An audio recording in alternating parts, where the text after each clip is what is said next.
You once sat through an entire movie you hated, not because you were enjoying it, because you'd already paid for the ticket. That single decision has a name, and once you learn it, you'll see it everywhere in your life. This happens to almost everyone. You finish a meal you're not even hungry for anymore just because you already ordered it. You stay in a relationship long after it stopped working because of everything you already invested. You keep watching a show you don't even like just to finish the season. Why does your brain do this? Why does the past keep controlling choices that should only be about the future? Picture this. You're 3 years into a college degree you no longer want.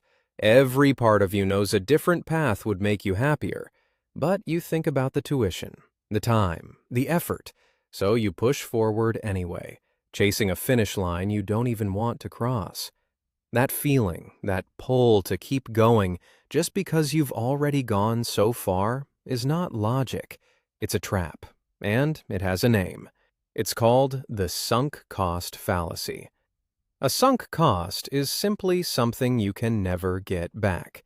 Money spent, time spent, effort spent, gone, no matter what you choose next. The fallacy is believing those lost resources should shape your future decisions. They shouldn't, but your brain insists they must. Why? Economist Richard Thaler was one of the first to formally describe this pattern, showing how people treat money as if it still belongs to the decision, long after it's already gone. Psychologists Daniel Kahneman and Amos Tversky went further. Their research on loss aversion revealed that losses hurt roughly twice as much as equivalent gains feel good.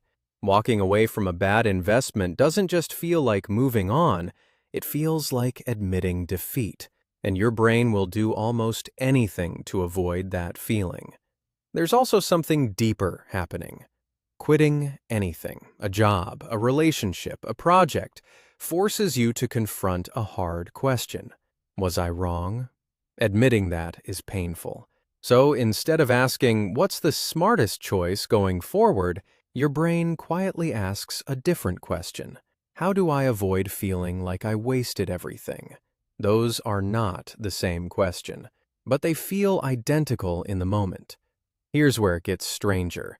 This bias doesn't only affect individuals, it shapes entire companies and entire governments.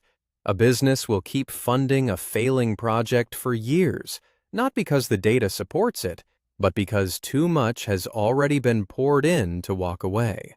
Behavioral economists call this escalation of commitment, and it has sunk actual companies. Nations have continued costly wars long after leaders privately doubted they could be won, simply because retreating would mean the previous losses meant nothing.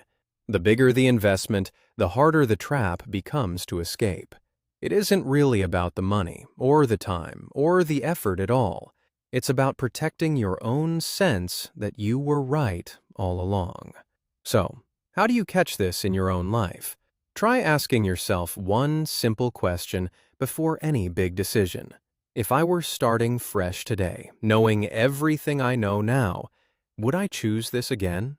Not how much have I already put in, just would I choose it today?